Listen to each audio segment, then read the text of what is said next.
Look at the large magical flower in front of you. Breathe in as the flower grows bigger, and breathe out as it becomes smaller.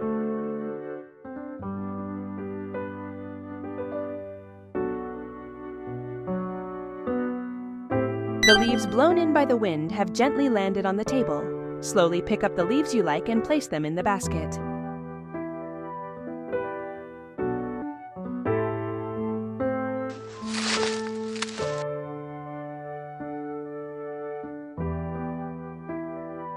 A squirrel has come out of the tree hollow.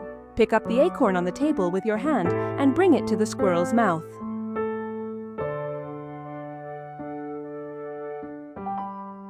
Find the animal picture card on the table that matches the shape of the cloud in the sky and look at it for 2 seconds.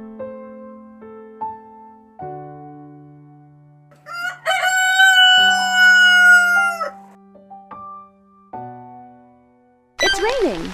Grip the umbrella handle on the table tightly with your hand and lift it above your head.